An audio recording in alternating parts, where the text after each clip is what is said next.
Hello दोस्तों, स्वागत है आप सभी का आपके अपने YouTube channel the next level में। और आज के इस वीडियो में मैं आपके लिए अनेक शब्दों के लिए एक शब्द का ये पार्ट 2 है। एक 55 क्वेश्चन का मैंने एक वीडियो ऑलरेडी अपलोड करा हुआ है, ये दूसरा वीडियो है। इसमें फिर से आपको 55 क्वेश्चन मिलेंगे, यानी कि 110 तक आपको मिल जाएंगे। तो चलिए शुरू करते हैं, जल्दी जल्दी करने की कोशिश करेंगे, देखेंगे क्या है, और आप भी कोशिश करें इसके साथ ही साथ आंसर करने का। ठीक है, पहला क्वेश्चन देखते हैं। अनुपम बहुत ध्यान से पुस्तक पढ़ रहा है, तो बहुत ध्यान से के लिए क्या हो जाएगा? एक शब्दों के लिए अनेक शब्द, तो ये हो जाएगा तन्मयता। तन्मयता, ओके, तन्मयता, बहुत ध्यान से यानी कि तन्मयता। जो ममत्व से रहित हो, जो ममत्व से रहित हो, जो ममता से रहित हो, उसको हम कहते हैं निर्मम। निर्मम। निरामय का अर्थ होता है जिसमें कोई रोग ना हो, जिसको कोई रोग ना हो। निर्मोही का अर्थ होता है जो किसी से अनुराग, किसी से दया नहीं रखता हो। और निष्ठुर का अर्थ जिसमें कोई भी दया नहीं हो। ओके, चलिए नेक्स्ट क्वेश्चन देखेंगे। जो किसी का हित चाहता हो, जो किसी का हित चाहता हो, जो किसी का हित चाहता हो उसे हम हितैषी कहते हैं। हितैषी, जो किसी का हित चाहता है उसे हम हितैषी कहते हैं। जानने की इच्छा यानी कि जिज्ञासु, जानने की इच्छा रखने वाला जिज्ञासु होता है। ठीक है, पलकों को गिराए बगैर, पलकों को गिराए बगैर, इसको हम कहते हैं निर्निमेष। निर्निमेष, ओके। वहीं अगर आप देखें उन्मीलित, उन्मीलित जो है, उन्मीलित इसका अर्थ होता है खुला हुआ या विकसित। खुला हुआ या विकसित, आंख ही खुला हुआ है तो हम उन्मीलित कह सकते हैं उसको, आंख को भी। ठीक है, विकसित है, जैसे कमल का फूल विकसित हो गया तो उसको भी उन्मीलित हम कह सकते हैं। निमीलित यानी कि बंद किया हुआ, जो खुला ना हो। ओके, और अपलक का मतलब होता है एक टक। अगला देखते हैं। जो सदा दूसरों के आप पर संदेह करता है, तो संकालु, शंका करता है तो वो संकालु हो जाएगा। अगला देखते हैं। किसी विषय की पूरी छानबीन करना, किसी विषय की पूरी छानबीन करना, उसको कहते हैं विवेचन। विवेचन करना होता है। मीमांसा एक शब्द आपने सुना होगा, इसका मतलब होता है गंभीर मनन और विचार करना, बहुत ही ज्यादा गंभीर मनन करना, सोचना समझना विचार करना। ओके, वहीं आपने समीक्षा सुना होगा। समीक्षा का मतलब वही होता है जांच करना, पड़ताल करना। ओके, और विश्लेषण का तो मतलब आप सभी को पता ही होगा। चलिए नेक्स्ट देखते हैं, अगला क्वेश्चन। अंतेवासी, अंतेवासी का सही अर्थ हो जाएगा गुरु के समीप रहने वाला शिष्य। अगला देखते हैं। मोक्ष की इच्छा रखने वाला, उसको मुमुक्षु कहते हैं हम। जो मोक्ष की इच्छा रखता है उसको मुमुक्षु कहते हैं। जिसके पास कुछ ना हो वो क्या होता है? अकिंचन। अकिंचन, ओके, अकिंचन। धनवान का आपने ऑपोजिट भी सुना होगा, अकिंचन होता है, तो वो अकिंचन होता है। ओके, निर्धन नहीं कहते। उसके बाद धन ना हो उसको निर्धन कहते हैं। ओके, छेपक। छेपक का अर्थ क्या होता है? छेपक का अर्थ होता है किसी ग्रंथ में अन्य व्यक्ति द्वारा जोड़ा गया भाग। ठीक है, अन्य व्यक्ति द्वारा जोड़ा गया भाग जो है वो छेपक कहलाता है। अगला देखते हैं। थोड़ा जानने वाला, थोड़ा जानने वाला, कम जानने वाला अल्पज्ञ होता है। अल्पज्ञ, ओके, अल्पज्ञ होता है। ठीक है, नेक्स्ट देखते हैं। जिस तर्क का कोई जवाब ना हो तो उसको अकाट्य कहते हैं, उसको काटा ही नहीं जा सकता, अकाट्य। ओके, अगला है जिसे बुलाया ना गया हो, जिसे बुलाया ना गया हो तो उसको हम कहते हैं अनाहूत। ठीक है, जिसे बुलाया ना गया हो उसको हम कहते हैं अनाहूत। ओके, वही होता है अभ्यागत, एक होता है अभ्यागत। तो अभ्यागत का अर्थ होता है जो अतिथि होते हैं। ओके, उसको हम अभ्यागत कहते हैं। स्त्री जो अभिनय करती है उसको हम अभिनेत्री कहते हैं, अभिनेत्री। और जो पुरुष कहता है उसे अभिनेता।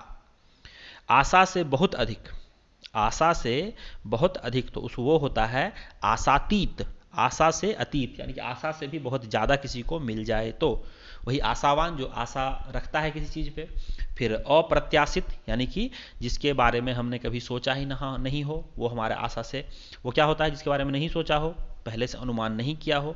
ठीक है, और प्रत्याशित यानी कि पहले से अनुमान करके रखा हो। जैसे कि मान लो कि क्रिकेट मैच चल रहा हो, सबने उम्मीद लगा कर रखा कि विराट कोहली शतक लगाएंगे, तो विराट कोहली ने शतक लगा दिया, तो ये प्रत्याशित हो गया कि हमने सोच के रखा था। लेकिन सबने सोचा था कि विराट कोहली या अभी जो भी हैं रोहित शर्मा, फिर और भी क्रिकेटर हैं, वो शतक लगाएंगे। लेकिन शतक लगा कौन देता है? शतक लगा देता है 8वें नंबर पे बल्लेबाजी करने के लिए आया हुआ एक बॉलर। तो हम वो क्या हो गया? अप्रत्याशित हो गया, अप्रत्याशित हो गया वो। ठीक है, चलिए नेक्स्ट क्वेश्चन देखते हैं। जिसकी आशा ना की गई हो, जिसकी आशा ना, अप्रत्याशित। ओके, अप्रत्याशित होगा यहाँ पे, न नहीं यहाँ पे त होगा, वो प्रिंटिंग मिस्टेक हो गया है। अगला क्वेश्चन देखते हैं, जो आंखों के सामने ना हो, जो आंखों के सामने ना हो, तो वो जो आंखों के सामने नहीं है तो परोक्ष में है, परोक्ष में है। ओके, अगला है, जो किए गए उपकारों को मानता हो तो उसको हम कृतज्ञ कहते हैं, और जो किए गए उपकारों को नहीं मानता है उसको हम कृतघ्न कहते हैं। ये दोनों एक दूसरे के ऑपोजिट होते हैं। जिस स्त्री का पति जीवित हो उसको हम सधवा कहते हैं, सधवा, सधवा। नेक्स्ट है, फेंक कर चलाया जाने वाला हथियार, जो फेंक कर हाथों से चलाते हैं, शायद जो फेंक कर चलाते हैं तो उसको हम, देखो अस्त्र और शस्त्र दो तरह के होते हैं। जो फेंक कर चलाते हैं उसको हम कहते हैं अस्त्र, और जो हम हाथों से चलाते हैं उसको कहते हैं शस्त्र। ठीक है, चलता तो हाथ से, लेकिन जो हाथ में लेके, ये तलवार हो गया, भाला हो गया, ये सब हम हाथों से, तीर हो गया ये। ठीक है, अगला देखते हैं, जिसका इंद्रियों को भी अनुमान ना हो। ठीक है, यानी कि इंद्रियों से भी परे हो तो वो अतीन्द्रिय कहते हैं, हम उसको अतीन्द्रिय कहते हैं। ओके, जैसे छठी इंद्रिय है, इसका कोई इंद्रियों को अनुमान भी नहीं रहता है। लेकिन जितेंद्रिय मतलब क्या हो गया, जिसने इंद्रियों को जीता हो। कालजयी, जिसने काल को जिया हो। सर्वजयी यानी कि जिसने सभी को जीता हो, जैसे रावण था वो कालजयी भी था, यानी कि वो काल को भी जीता हुआ था। सर्वजयी, वो सबको जीता हुआ था उसने। ऐसा रोग जिसका उपचार संभव ना हो उसको हम असाध्य कहते हैं। सॉरी, ऐसा रोग जिसका उपचार संभव ना हो उसको असाध्य कहते हैं। ओके, असाध्य। नेक्स्ट है, किसी बात को करने का निश्चय। किसी बात को करने का निश्चय होता है संकल्प। ओके, हम संकल्प लेते हैं।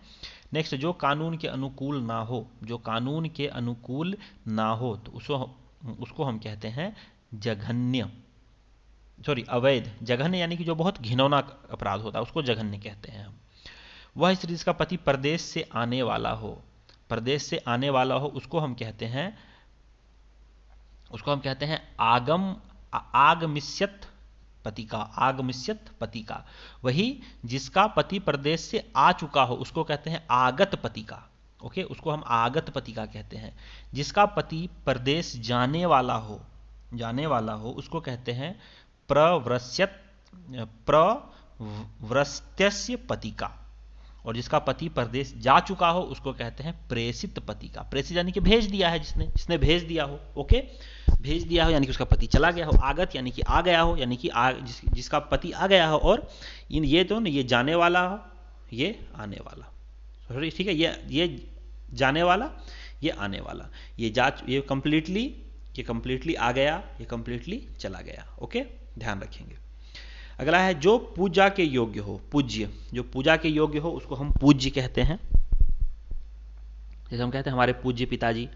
जिसका कोई शत्रु पैदा ही नहीं हुआ हो, जिसका कोई शत्रु पैदा ही ना हुआ हो तो उसको हम कहते हैं अजात शत्रु। ओके, अजात शत्रु। ठीक है, वहीं एक अजानुबाहु है, इसका मतलब होता है जिसका जो हाथ है वो घुटने तक लंबा हो। अजानुबाहु को हाथ है वो घुटने तक लंबा हो। एक शब्द आता है अपाद मस्तक, आपाद मस्तक यानी कि आदि से लेके अंत, यानी कि सिर से लेके पैर तक। ओके, अगला है, जल या समुद्र में लगने वाली आग, उसको हम बड़वाग्नि कहते हैं, बड़वानाल, दोनों ही चीज कहते हैं, बड़वाग्नि या बड़वानाल। ओके, दावानाल जंगल में, जठराग्नि पेट में। ठीक है, पेट की आग जठराग्नि, अभी बताया मैंने। शिष्ट अवसर पर विशिष्ट लोगों के समक्ष दिया गया विद्वतापूर्ण भाषण क्या कहलाता है? यह कहलाता है अभिभाषण। अभिभाषण। ओके, ट्रेन गुजर रही है, इसके लिए आप माफ करेंगे। ठीक है, और संभाषण का अर्थ होता है जो आपस में आमने सामने खड़े होकर हम जो बातचीत करते हैं उसको हम संभाषण कहते हैं। ठीक है, किसी साहित्यिक कृति की समालोचना करने वाला होता है समीक्षक। ओके, समान आलोचना करता है वो तो समीक्षक कहलाता है। किसी के पास रखी गई वस्तु उसको हम थाती कहते हैं, थाती। ओके, थाली वाला था। जिसका जन्म ना हो, अजन्मा, जिसका जन्म ना हो, जैसे कि भगवान जो है देवी दुर्गा, उनका कोई जन्म नहीं हुआ, वो प्रकट हुई हैं तो उनको हम अजन्मा कह सकते हैं। ठीक है, जिसके बराबर कोई ना हो तो वो क्या होता है? विलक्षण। ओके, विलक्षण पुरुष। जिसके बराबर कोई ना हो, ये दो बार आ गया है। अगला है, गोद में सोने वाली स्त्री गोद में सोने वाली स्त्री वो होती है अंकसायिनी। गोद में सोने वाली स्त्री अंकसायिनी होती है। ओके, अगला है जो ईश्वर में विश्वास रखता हो। जो ईश्वर में विश्वास रखता हो वो होता है आस्तिक, और जो ना रखता हो नास्तिक। जो कष्ट से संपन्न होने वाला उसको हम कष्ट साध्य कहते हैं। कष्ट साध्य कहते हैं। किसी संस्था के 25 वर्ष पूरे होने पर जो उत्सव मनाया जाता है उसको हम कहते हैं रजत जयंती। देखो, रजत जयंती जो है वो 25 साल पे मनाया जाता है। एक होता है हीरक जयंती, ये 60 साल पे मनाया जाता है। एक होता है स्वर्ण जयंती, ये 50 साल पे मनाया जाता है। ओके, और शताब्दी यानी कि 100 साल। एक होता है प्लेटिनम जयंती, वो 75 सालों पे मनाया जाता है। तो अलग अलग इस तरह से जयंतियां होती है। रजत जयंती 25 साल, स्वर्ण जयंती 50 साल, शताब्दी प्लेटिनम जयंती 75, शताब्दी 100 और एक हीरक जयंती 60 साल में हम मनाते हैं। अगला है जो व्यर्थ की बातें करता हो, बहुत ज्यादा बोलता हो, वाचाल कहलाता है। ओके, उसके बाद है जो देखने में प्रिय लगता हो, तो वो होता है प्रियदर्शी। प्रियदर्शी देखने में बहुत अच्छा लगता है, प्रियदर्शी। नेक्स्ट देखेंगे, एहसान ना मानने वाला। कृतज्ञ ऊपर ही बताया था मैंने, कृतज्ञ जो एहसान मानता है, कृतज्ञ जो एहसान नहीं मानता, एक दूसरे के ऑपोजिट होते हैं ये। जिसे कठिनाई से जीता जा सके, जिसे कठिनाई से जीता जा सके उसको हम कहते हैं दुर्जेय। दुर्जेय। और अजेय जिसको जीता ही ना जा सके उसको अजेय कहते हैं। ठीक है, नेक्स्ट है बचपन और जवानी के बीच की अवस्था। बचपन और जवानी के बीच की अवस्था को हम कहते हैं वयः संधि। वयः संधि। ओके, नेक्स्ट देखेंगे अभिज्ञ। अभिज्ञ का क्या अर्थ होता है? अभिज्ञ का अर्थ होता है जानने वाला। ओके, जानने वाला। नेक्स्ट है निर्गुण। निर्गुण का क्या अर्थ होगा? निर्गुण का अर्थ होता है सत्वगुण, रजगुण और तमोगुण तीनों से परे। ओके, उसमें कोई भी गुण नहीं हो। संसार में 3 गुण ही बताए गए हैं, सत्वगुण, रजोगुण और तमोगुण। अगला है जो गणना योग्य ना हो। जो गणना के योग्य ही ना हो उसको हम कहेंगे असंख्य। असंख्य। जैसे असंख्य 1 किलो चीनी में चीनी के कितने दाने आएंगे? तो वो असंख्य आएंगे, क्योंकि वो गणना के योग्य ही नहीं है, वो गिन ही नहीं सकते उसको हम। दूर की सोचने वाला। दूर की सोचने वाला होता है दूरदर्शी। ओके, अगला है वीर पुत्र को जन्म देने वाली स्त्री। वीर पुत्र को जन्म देने वाली स्त्री होती है वीर प्रसू। वीर प्रसू। ठीक है, नेक्स्ट अज्ञेय शब्द के लिए एक वाक्यांश क्या होगा? अज्ञेय शब्द के लिए होता है जिसे जाना ना जा सके। जिसे जाना ना जा सके। अगला है समय की दृष्टि से अनुकूल, तो ये हो जाएगा समयानुकूल। समयानुकूल। ओके, अगला है जो सब कुछ जानता हो, तो सर्वज्ञ। जो सब कुछ जानता हो वो सर्वज्ञ होता है। जो सब कुछ जानता है वो सर्वज्ञ होता है। और जिसकी गर्दन सुंदर हो या फिर जिसकी ग्रीवा सुंदर हो तो सुग्रीव। ओके, सुग्रीव।